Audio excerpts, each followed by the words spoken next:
사랑하고 축복합니다. 저와 여러분이 우리가 고백했던 것처럼, 인사했던 것처럼 주님의 기쁨 되기를 간절히 소원합니다. 오늘 추석 명절 예배당에서 또 온라인으로 우리가 하나님의 기뻐하시는 예배, 이 예배에 집중할 때에 오늘도 역사하시는 하나님께서 우리로 반드시 복이 되게 하실 줄 믿습니다. 오늘은 나 주님의 기쁨 되기 원하네 설교 시리즈 세 번째 시간으로 시편 134편의 말씀으로 하나님은 밤의 찬송을 기뻐하십니다 라는 제목으로 하나님 말씀 나누고자 합니다. 사랑하는 여러분, 하나님은요 우리의 찬송을 기뻐하십니다. 아멘이십니까? 하나님은요 우리가 주께 찬송할 때 기뻐하십니다. 이사야 43장 21절, 흔히 4321 외우기 쉽지요. 이사야 43장 21절은요 하나님이 우리를 만드신 이유를 분명하게 말해주고 있습니다. 뭐라고 말하고 있냐? 이 백성은 내가 나를 위하여 지었나니 나를 찬송하게 하려 함이니라. 아멘. 주님이 우리를 찬송받기 위하여 만드셨대요. 구약에서 뿐만 아니라 에베소서 1장 12절 112 이것도 외우기 쉽습니다. 뭐라고 말하고 있냐? 이는 우리가 그리스도 안에서 전부터 바라던 그의 영광의 찬송이 되게 하려 하심이라. 주님 우리를 그렇게 만드셨다는 거예요. 비단 이 두 구절뿐 아니라 성경 창세기에서 요한계시록까지 성경 곳곳에서는 하나님이 우리를 만드신 목적이 하나님을 찬송하는 데 있다라고 분명하게 말씀해 주고 계십니다. 그러니 우리에게 찬송은요, 우리가 하나님께 찬송을 드리는 것은요 선택사항이 아니라 당연의 문제입니다. 우리가 상황에 따라 찬송할 것이 아니라 언제 어디서나 어떤 상황 가운데서도 주께 찬송하는 것이 마땅하다 말해주는 겁니다. 그런데 오늘 본문 말씀 시편 134편의 말씀은요 보다시피 밤에라는 말로 시작됩니다. 시편 기자들은 낮과 밤, 밤과 낮이라는 표현을 자주 사용하는데요, 이 표현은 단순히 시간적인 개념만 말하지는 않습니다. 밤은 어두운 시간이고요, 낮은 밝은 시간이에요. 그래서 밤은 시련의 때, 슬플 때를 대변해주고 있고, 낮은 성공의 때, 기쁠 때를 말해주고 있습니다. 그러니 오늘 본문 말씀 시편 134편을 그런 의미에서 다시 한번 묵상하면 그 밤의 시간에, 즉 우리의 인생의 깊은 어두움, 절망, 시련, 슬픔이 찾아왔을 때 주님은 우리로 어디요? 성전에 서 있는, 즉 성전에 있으라고 말씀해 주고 있고요, 또 무엇하라고 말씀하시죠? 성소를 향하여 송축하라고, 찬송하라고 명령하고 계신 거예요. 하나님이요 어두운 때에도 하나님께 찬송드리라고 말씀하는 것 왜일까요? 나뿐만 아니라 하나님은 밤에도 찬송하는 것을 기뻐하시고요, 우리가 하나님께 올려드릴 수 있는 그 밤의 찬송이 하나님 앞에 가장 큰 기쁨이기 때문입니다. 우리에게 허락하실 축복도, 그 밤에 찬송을 들으신 하나님이 부어주실 축복도 3절 말씀에 다음과 같이 말해주고 있습니다. 우리 3절의 말씀은 한 목소리로 함께 합독해봤으면 좋겠습니다. 함께 읽습니다. 시작. 천지를 지으신 여호와께서 시온에서 내게 복을 주실지어다. 아멘. 천지를 지으신 여호와께서 시온에서 내게 복 주신다. 우리가 밤에 찬송을 드릴 때, 주님께 그 어두운 순간에, 어려운 순간에도 주님을 바라보며 송축하며 찬양할 때에 하나님이 들으시고 우리에게 복 주신다라고 성경이 말해주고 있는 겁니다. 하나님은요 그 밤에 우리의 찬송을 기대하시고 우리에게 복 주시기를 기뻐하신 줄 믿습니다.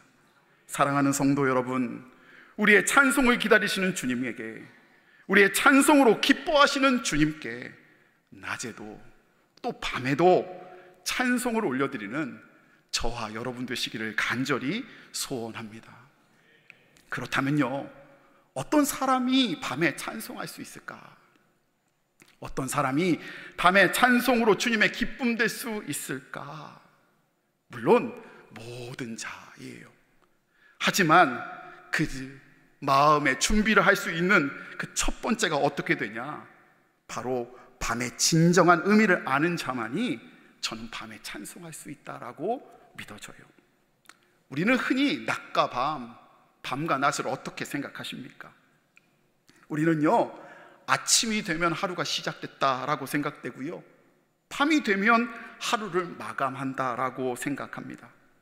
그래서 밤이라는 개념이 마치 낮의 시간 동안 쌓였던 스트레스, 그 억압을 해소하는 그 이후의 시간으로 생각하는 것이 일반적인 밤과 낮의 생각입니다.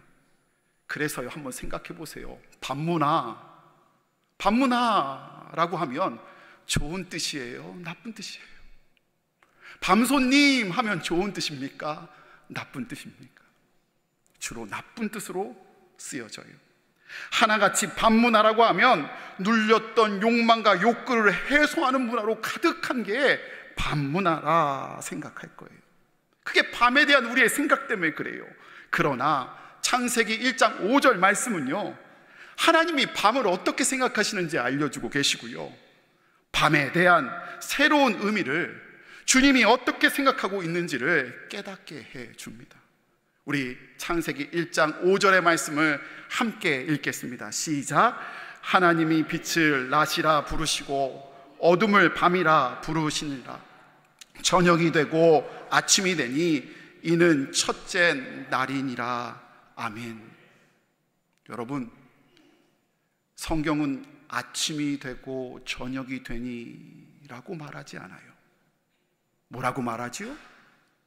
저녁이 되고 아침이 되니라고 말하고 있어요. 뭐가 먼저죠? 또 뭐가 나중이죠? 우리랑 뭔가 뒤집혀져 있어요. 즉 하나님에게는요, 세상이랑 다른 시간관념이 갖고 계시다는 거예요. 세상에서는 모든 것이 낮에 밝아 있다가 밤이 되면 점점 그 빛을 잃어간다라고 생각하는데요, 밤이 되면 모든 것이 낡아지고 약해지고 늙어지고 흐려진다라고 생각하는데요, 하나님에게 있어서는요, 그렇지 않고 밤에 저녁으로부터 아침이 흘러간다는 거예요. 그런 의미에서 어떻게 정리할 수 있냐? 하나님에게 있어서 저녁, 밤이란 시간은 하루의 끝이 아니고요, 하루의 시작입니다. 밤은 새벽을 기다리는, 아침을 기다리는, 준비하는 시간인 거예요.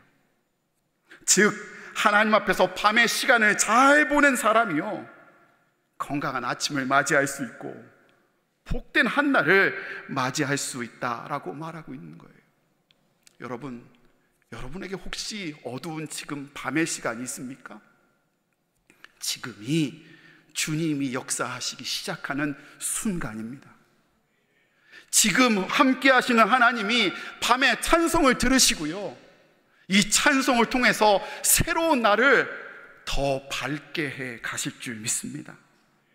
그것을 아는 사람만이 밤의 시간을 욕망으로 허비하고요, 술 취함과 방탕함으로, 게임으로 보내는 삶이 아니라 성전에서, 즉 하나님과 함께 찬송하며 보낼 수 있고요, 밤에 찬송을 받은 하나님께서 우리에게 낮에 더한 찬송을 믿음으로 나아갈 수 있게 됩니다. 사랑하는 여러분, 여러분의 밤의 시간이 그런 시간 되시기를 원합니다. 둘째로요, 밤의 찬송의 능력을 아는 자만이 밤에 찬송할 수 있습니다. 누가 밤에 기도합니까? 누가 찬송할 수 있지요? 그 사람은 분명합니다. 기도의 능력을 아는 사람, 찬송의 능력을 아는 사람만이 기도하고 찬송할 수 있어요. 진정으로 하나님이 계신 것과 이 모든 상황 가운데 하나님이 주되심을 믿는 사람, 즉 기도할 때, 찬송할 때 들으시고 응답받은 경험이 있는 자만이 기도하고 찬송하기를 즐거워할 수 있어요. 사도행전 16장을 보면요, 바울과 실라가 2차 전도 여행하며 부활의 주님을 전하다 매를 맞고 감옥에 갇혔어요. 그렇게 깜깜한 밤의 시간에 바울과 실라는요, 그 어둠에 침몰되지 않았어요. 그 어둠에 원망하거나 어둠에 좌절하지 않았어요. 대신 바울과 실라는 그 어두컴컴한 감옥에, 차짓한 그 감옥에서 하나님을 향해 손을 들고 감사하며 찬송을 불렀습니다. 그들이 갇혀있던 감옥은요, 어둡고 캄캄할 거예요. 지금처럼 불이 있던 곳이 아니기 때문에 더 더 칠흑 같은 어둠으로 가득해 있었을 거예요. 그러니 아무도 찬송을 들어주지 않을 것 같고요, 그리고 아무도 응답하지 않을 것만 같은 절망이었을 거예요. 그러나 사랑하는 여러분, 바울과 실라가 무릎 꿇고 하나님께 찬송하며 기도하며 나아갈 때요, 그곳에 하나님이 계셨습니다. 그리고 그 찬송을 들으시고요, 하나님이 응답하셨어요. 바로 밤에 부르는 찬송의 능력이 하나님이 들어주시기에 그 능력이 있는 거예요. 들으신 주님이 어떻게 역사하셨습니까? 옥이 흔들렸고요, 옥문이 열렸습니다. 게다가 그 밤의 시간은 빌립보 간수장이 달려와 회심하는 순간이 되었고요, 놀라운 것은 그 밤의 시간에 아무도 들어주지 않을 것 같은 그 순간에 빌립보 교회가 세워지는 역사의 밤, 아침이 오는 시간, 즉 새벽을 기다리는 그 시간이 되어졌어요. 사랑하는 여러분, 모든 일이 잘 되고요, 편안한 잠자리에 들며 하나님께 찬송하는 것, 귀하고 존귀한 일 분명히 맞습니다. 그러나 사랑하는 여러분, 밤에 어두움 속에 바울과 실라가 찬송 부를 때에 하나님이 들으실 때 그 하나님의 마음이 어땠을 것 같아요? 어둡깜깜한 그 순간에, 절망 가운데 있어 보이는 그 순간에 하나님을 향한 그 찬송을 하나님이 들으셨을 때 하나님의 마음은 어떠셨을까? 저는 분명히 알아요. 기뻐하셨을 거예요. 그게 능력이라고요. 그래서요, 존 파이퍼 목사님은 이렇게 말씀하세요. 우리가 찬송할 때 우리는 우리의 처지가 어떠한지 주목할 것이 아니라 하나님이 우리의 찬양을, 찬송을 어떻게, 또 어떤 마음으로 받으실까, 그 마음에 더 주목해야 한다. 아멘이세요? 전 동감돼요. 여러분, 어둠 속에 부르는 찬양을 부르실 때에 하나님께서 더 귀 기울이시고요, 더 기뻐하시며 아마 더 역사하실 줄 믿습니다. 미국에서 세차장 아르바이트를 한 적이 있습니다. 조그만 한 평도 되지 않는 부스 안에 들어가 그곳에서 세차장 코인으로 환전해주는 아르바이트였어요. 세차장 가보셨지요? 그냥 동전 안 돼요. 한국도 보니까 세차장 코인으로 바꾸더라고요, 요즘에는요.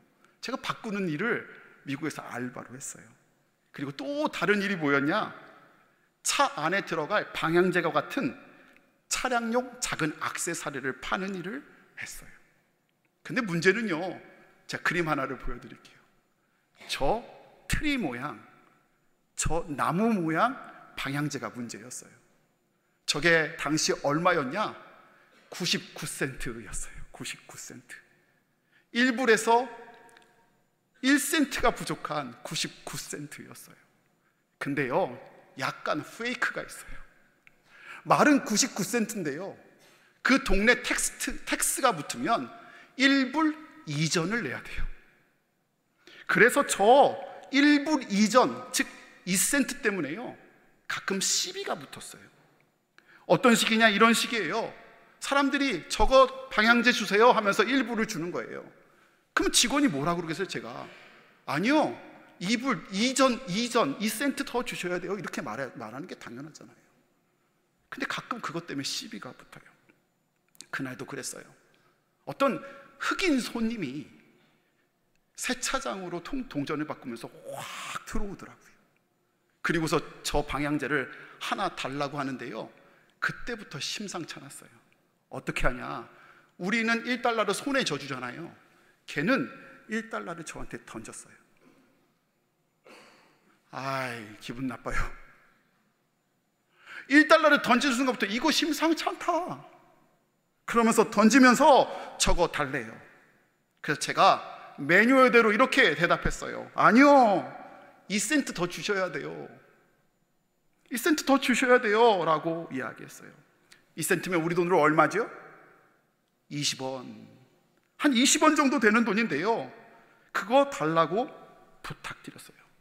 그랬더니 갑자기요, 20원 때문에요, 갑자기 난 그날 F차 들어가는 욕이 그렇게 다양한 줄 몰랐어요. 진짜 삑삑삑삑삑삑삑삑 막 이런 식으로 저한테 끊임없이 욕을 하는 거예요. 아, 이거 큰일이다 싶었어요. 그리고서 막 화를 내는데요, 죄송해요, 인종 발언 아니에요, 비하 발언 아니에요, 흑인인데 빨개지는 게 보여요. 그리고서 한참 제게 욕을 하다가 가슴에 손을 넣고 손을 뺐는데 총이 들려 있었어요. 아이고, 순간 얼마나 놀랍고 무섭던지요. 한국에서 기도해주는 부모님이 생각이 나고요. 주마등처럼 여러 생각들이 막 스쳐 지나가는 거예요. 내가 20원 때문에 죽나? 별별 생각이 다 들었어요. 나 유학 왔는데 지금 이러다가 끝났네. 제일 많이 생각나는 사람 중에 한 사람은 당시 5살, 4살이었던 우리 준이 준서, 그리고 사랑하는 아내, 그리고 함께 동역하며 애썼던 교우들. 내가 이렇게 죽으면 은혜가 안 되는데. 여러 생각이 스쳐 지나갔어요. 정말 찰나의 순간이었는데 여러 생각이 막 지나가더라고요. 그런데 그때요, 제가 평소에 묵상하던 게 있었어요. 뭐냐, 제가 타이타닉이라는 드라마를 보고요, 그 타이타닉 끝에 4줄을 가까이 하게 하면 막 바이올린 하는 마지막 장면 있잖아요. 그거 본 다음에 저 스스로 어떤 생각이 있었냐면, 나 죽을 때 BGM이 좀 깔렸으면 좋겠다. 여러분, 그런 생각 안 해봐요? 그리고 그 BGM이 어떤 BGM이면 좋을까 막 생각해 놨었어요. 근데 찰나의 순간 제 마음 가운데 이런 마음이 드는 거예요. 마지막일 수 있지만 이 순간이 가장 하나님이 찬양받기에 기뻐한 순간이겠구나 라는 생각이 들었어요.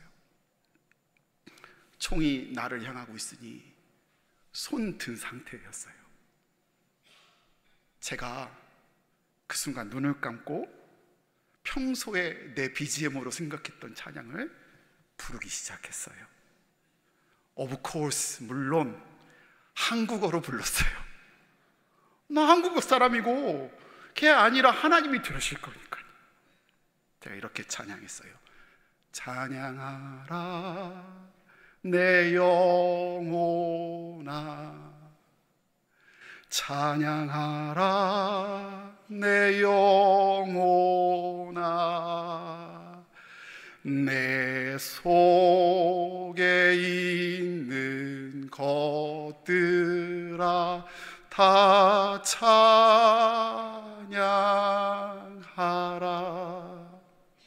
근데 그 순간 놀라운 일이 벌어졌어요. 눈은 여전히 감고 있는데요, 갑자기 두려움이 사라졌어요. 노래도 잘 되는 것 같아서 2절을 부르기 시작했어요. 감사하라 내 영혼아, 감사하라 내 영혼아, 내 속에 있는 것들아 다 감사하라. 감사하라. 우리 3절은 같이 부를까요? 기뻐하라 내 영혼아, 기뻐하라 내 영혼아, 내 속에 있는 것들아 다 기뻐하라.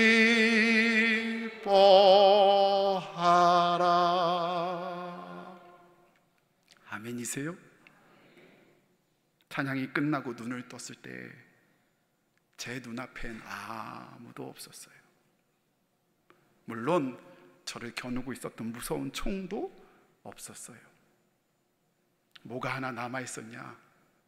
구겨진 1달러짜리가 제 앞에 덩그러니 남아있었어요.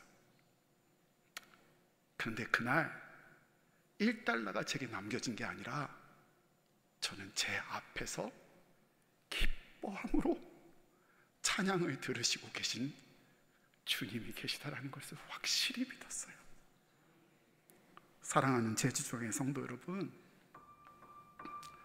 밤은 캄캄해요. 그래서 아무도 안 들어주는 것 같아요. 아무도 귀 기울이지 않는 것 같아요. 그런데요, 하나님이 듣고 계세요. 하나님이 역사하세요. 그날 퇴근할 때 일이었어요.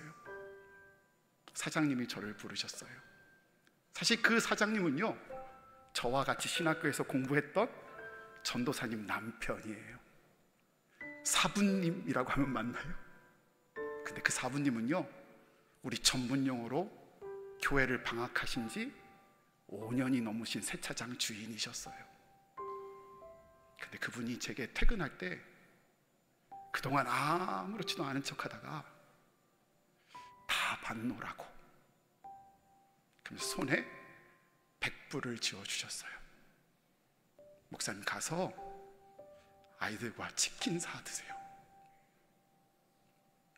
그리고 이렇게 말씀하셨어요. 목사님의 찬양을 받으신 주님을 이제 저도 믿을래요. 방학이 끝났어요. 하나님 역사하세요. 하나님 일하세요. 하나님 듣고 계세요. 여러분이 그 어두움 가운데 밤에 찬양을 부르실 때 우리 주님이 귀 기울이시고 기뻐 응답하실 줄 믿습니다.